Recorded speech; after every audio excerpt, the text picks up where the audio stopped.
So, like, when I tell people what I'm doing, it's hard to explain. Like, it is. What you guys are doing. Yeah. And I think if they know why you're doing it, what you're doing won't be as hard to understand. Right. Mm-hmm. So, let's just lay down the foundation. Where did you guys meet? How did you get there? Okay. So, a couple of years ago, there was a UMW call out to like anybody that said, hey, if you want to be a part of this pilot program to learn about climate justice, here's this application, and you know, that's that's how we met. So we were both selected to be in this pilot program, and we did a online study with, was it 10 different women? 10 to 15 10 to 15 different young women, so Yeah. all within like 20 to 35 age range. And then eventually met up at the Climate Justice Mission U. Mission U, sorry. It was United Methodist Women's, like, it's how they get their education materials and the people who are going to be using these education materials trained up. Yeah. It's So, like a climate justice teaching training. yeah. But there's also other issues that were involved. So anyways, So you guys went because you were interested in climate justice. In particular, yes. Okay. So, and my reasoning for that was I had almost just gotten back from Nicaragua when I was doing my mission work there as a global justice volunteer, and we did a lot of water issues, and that was my buy-in to the climate justice idea that, listen, I got parasites and this is a nasty problem, and that's not the only water issue that there is in the world. That's also pervasive in not only third world countries, but hey, in my own backyard. And so that kind of got me interested. But I'm not sure. You want to tell your story of why you got interested? Sure. I initially, I majored in environmental studies in college, so I've kind of always been interested in environmental issues. And I got connected with this United Methodist Women group because Kathleen Stone, who used to be the Environmental Justice Director at UMW, was leading a Patuxent River sojourn that was going to be like a trip down the Patuxent, which is near DC, where women got together and learned about the different environmental justice issues on the river. I was the only woman who signed up, so I got to go with all the facilitators, and it kind of turned into a planning trip for the next sojourn. It didn't end up happening, but what ended up happening instead was Kathleen reached out to me when she was looking for someone to develop climate justice simulations. And she said, you should apply for this, and I did. And over 3 months I developed 6 different scenarios, kind of like controlled role plays for people to kind of act out different environmental justice situations, and 3 of them ended up being used by UMW. But I think it was during that time when I was doing a lot of research about climate justice that I was like, this is a really important issue, and environmental issues affect people too. So that's why when this group came up, I signed up, because I had decided that, yeah, this is something I really care about. Okay, so the grant you got is the Teresa Hoover. Teresa Hoover Community Service Award. Okay. How did you find out about that? How do you get that award? Okay, that was kind of in line with the same call out from the United Methodist Women, but because we were part of this pilot group, what's her name? Liz, wasn't Elizabeth Lee who sent it? I don't believe so. I think it was I don't remember. Mary. Oh, okay. It was so Mary, who's involved with the United Methodist Women, kind of had our emails and was like, hey, are any of you interested in this grant? And at the time I was bored. And I didn't have a whole lot of work that I was doing, and I said, I want to do this, but I know I can't do it alone. Like, I don't have the background in environmental science. I don't have the contacts. And at first I thought it was going to be something international because it's a travel grant. So, I can go back to Nicaragua and I can find out more about this water issue and I could develop something out of that. But then I realized that's a lot of... It was too much for me. So I reached out to Kirsten first. I was like, hey, does this sound like something you want to do? And she kind of got on board, and then we reached out to Kelly and Kaylee respectively because we knew that their focuses or their areas that they were based out of. So Kelly's from, not Detroit, Kalamazoo.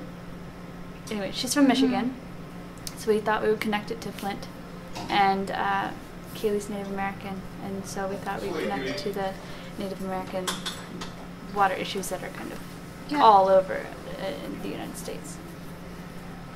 Yeah. That's about right. Yeah. And then we wrote the grant and we got it. Yeah. It's awesome. To everyone's surprise. Do you think that, like, something about what you're proposing resonated with the people that were offering the grant? I think it resonates with United Methodist Women's goals in general. So we talked about how water pollution and poor water quality affects everyone, regardless of race, regardless of economic status, but it also contributes to those people who are disenfranchised because of those things as well.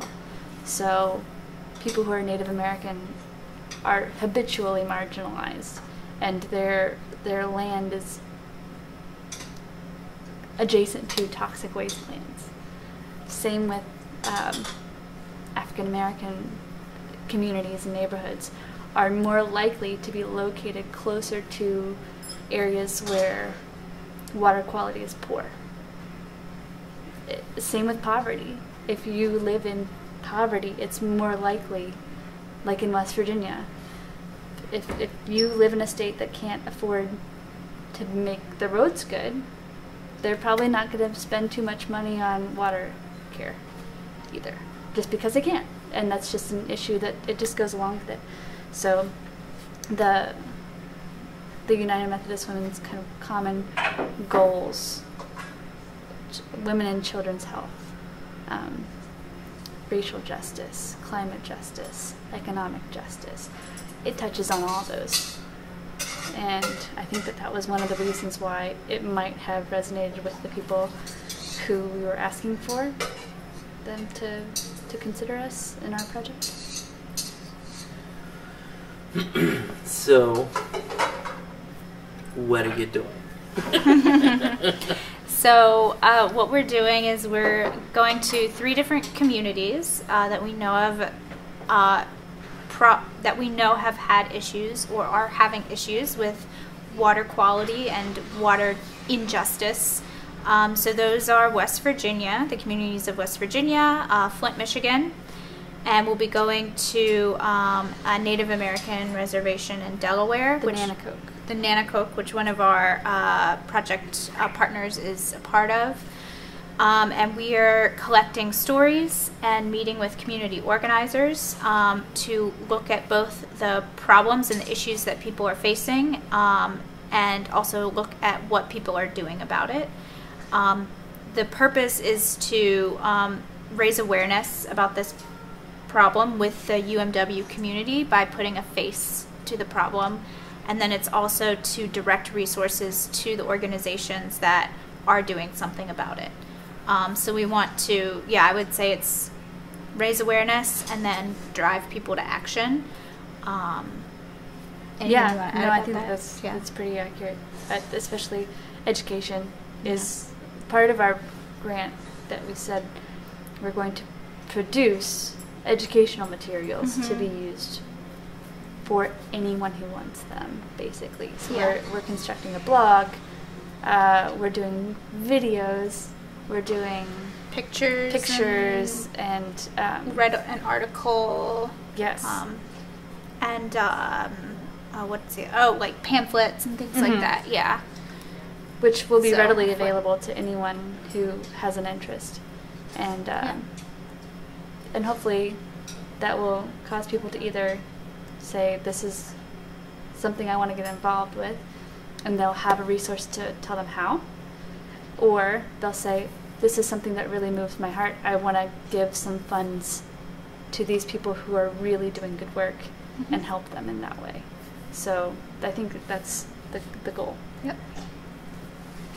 So, anyone I've spoken to about it, and it has been mostly people within the United Methodist Church, and the people from the United Methodist Foundation of West Virginia have all been really excited. Like most of them that just by chance I've talked to are from Charleston, so they've experienced what a water crisis is all about. But it just feels like the United Methodist Church is a good partner for this kind of an awareness campaign. I would say ally. An Definitely ally. an ally for climate justice, and at least it's going that direction more and more. What's cool about the United Methodist Women is they also have the 13 steps to sustainability, which they've had for a while, but like they basically laid out how your church can be a better church for the environment, for God's creation, and like put it in the framework of our faith. Does that make sense? So I feel like this is the perfect kind of platform that I think anyone who sees the sunrise in the morning and gasps can be like, oh, obviously we need to be a part of keeping the people of God, the children of God, safe, and the area that God created a safe place and a beautiful place, because that's what it was created to be. Yeah, and I think it's good to raise the issue with people, like what is our responsibility as Christians? And I think that the environmental issues kind of have been largely ignored as a whole, and I think it's important to remember where we come from, and that we all really rely on this earth, and it's our responsibility to take care of it and the people on it. So I hope that this project brings awareness to that and helps people kind of view their faith with a different lens, and also view environmental issues in a different lens. I like the word that you use, responsibility, because it's part of our job is to care for our fellow people, and everybody drinks water, so our bodies are how much percentage of water? Like 70% water. Sounds good. Sounds right. Fact check that. But we can't live without it. Yeah. And it's not okay for some people to have poisoned water. It's not okay on any level. So. I mean, from a personal perspective, when I was on mission, and I did have parasites due to unclean water, that was kind of expected. I was told going in, listen, you should be careful. Mm-hmm. They gave me bottled water. I still got sick. Here, though, it's not an issue that's, you know what, you're gonna probably get cancer because your water's polluted. Mm-hmm. No one tells you that. It just happens because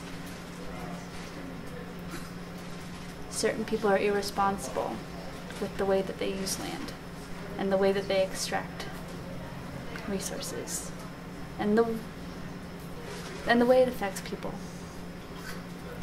And that's not okay. Yeah. So whenever I imagine what we're going to do with the material and the content that we're generating, initially I had no intention of making a political statement. Yes. And that was my own naivety. Because in our first interview, that's just... So, how can we not alienate people? Yeah, that's a good question. Based on their political ideals. I think West Virginia is it's very different here than it probably will be in the communities that we're in later on. I think it's unfortunate that this is a political issue because I don't think it should be. I mean, hopefully well, this is just my opinion, and then Cassie's from West Virginia, so she's got a better grasp on it. But my hope is that we come from it from a listening perspective and not as a telling perspective. So hopefully we're able to like just listen to the needs of the community and not be imposing. I feel like it's important to realize that it's people. It's not policies. At the end of the day, it's people who are affected. And I mean, you wouldn't give someone tar water when they walked into your home. Just because I understand that it's a political issue, but we've grown up around this. This is